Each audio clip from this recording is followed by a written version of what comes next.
Welcome, learners, to your video lesson on adding and subtracting fractions. Your goal today is that you can add and subtract fractions with both like and unlike denominators. Great time to stop and think about what you already know. Here's a little bit of a vocab review that we have already gone over in class a couple times. You probably already have this written down, but if you need to write it down again, great. An improper fraction, you'll hear that a lot. That's a fraction in which the numerator is greater than the denominator. An example of that might be 9/5. A mixed number is a number consisting of a whole number and a proper fraction. An example of that might be 2 3/4. Like fractions are two or more fractions that have the same denominator. So if I was doing 3/5 and adding that to 1/5, they share a denominator of 5. Unlike fractions are fractions that have different denominators. Maybe I have 1/4 and I'm adding it to 3/10. The denominators are different. You'll learn that we need a common denominator, and the least common denominator is when you find the least common multiple of two or more denominators. So for example, if I had 1/4 and 2/3, 3 and 4, their least common multiple is 12, so then I could change both fractions to have a denominator of 12. Another review for you, you should have this written down somewhere. We've done this a couple times already. The steps for changing mixed numbers and improper fractions to the other. If you don't, have it written down. If you do, just review. Improper to mixed number, we remember that we can just divide. 5 goes into 14 2 whole times for 10, with 4 of the 5 remaining. Those are equivalent. Mixed number to improper fraction, we multiply our denominator by the whole number because 2 represents 2 whole 4 out of 4s, plus an additional 3/4 for a total of 11/4. All right, on to the good stuff. Make sure you pause to record the steps for adding and subtracting fractions, proper fractions. Our goal is that we rewrite the fractions so that they have a common denominator. You cannot add fractions that have different denominators. Second, then you'll add or subtract the numerators, and you will keep the denominators the same. And then you would write your sum or difference in simplest form, so simplifying there. Stop and think if that makes sense to you. So here I have 1/2 added to 1/6. I ate half a pizza, my friend ate a sixth of a pizza. Well, we first have to change my fraction to also be out of 6, because that is a common multiple. So I have 1/2 is the same as 3/6, then plus 1/6. Now I can compare them. So I'm adding 3 and 1 for a total of 4 of the 6 pieces eaten.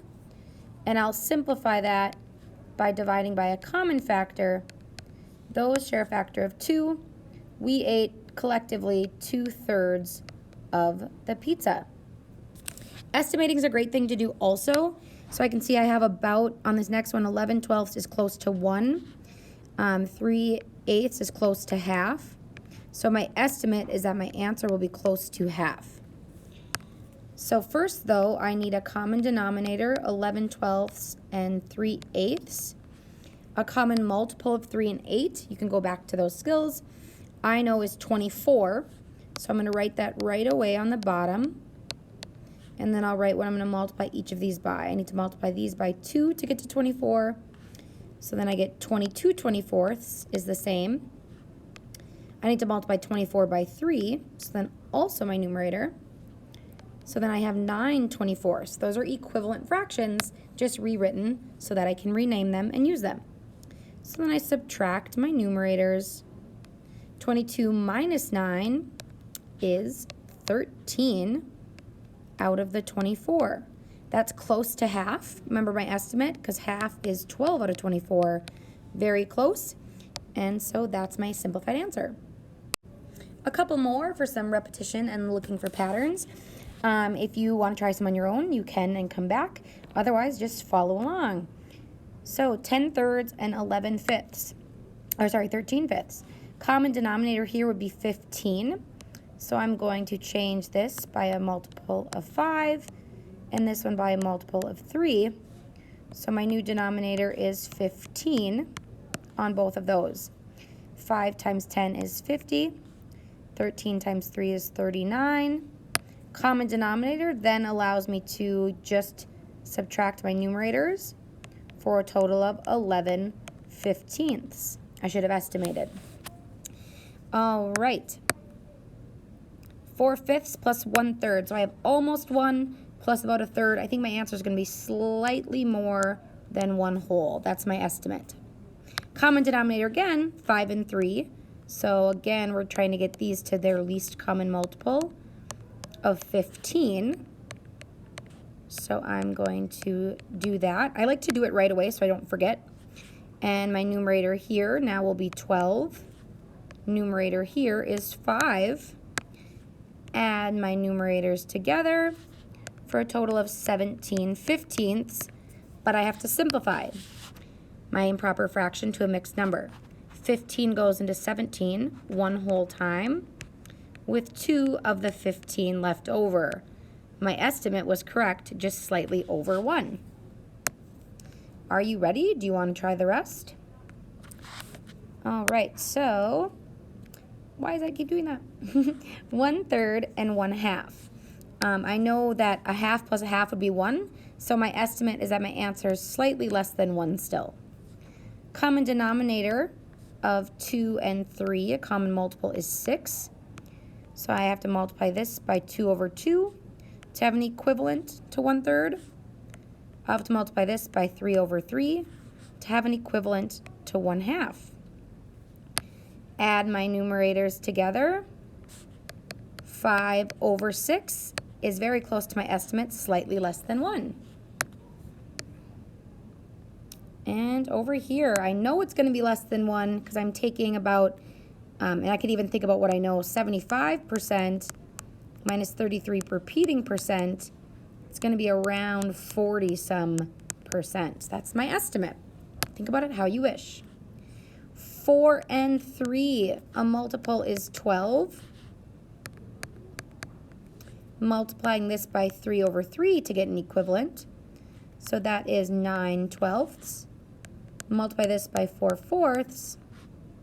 4/12 is equivalent to 1/3. Subtract my numerators. I get 5/12. Hey, I know that 50% would be 6/12, so that's slightly less. 40% is slightly less. That I feel good about that based on my estimate. Time for you to try. You try. So I want you to pause here, and I'm going to come back when you press play. The answers will be there. Check them. Look through all the work. Find your mistake if you need to. All right, now the question is, how did you do? Look them over. I tried to make my work nice and neat so that you could check each step. I even wrote out what the least common denominator was and then showed what I'd multiplied fractions by to get there. Check your work. Hope you did great. Write down questions that you can bring to class. Excellent, friends. Make sure you look over your notes. Are they helpful? Do you know what notes they are? They have a title. You have words and vocab, example. Make sure that you can check your understanding by explaining something to a friend or rewatching any section you need. Try more practice problems. You can search adding and subtracting fractions on IXL. And also, please use these notes to engage in class discussions. Ask questions, share what you know. We'll see you soon.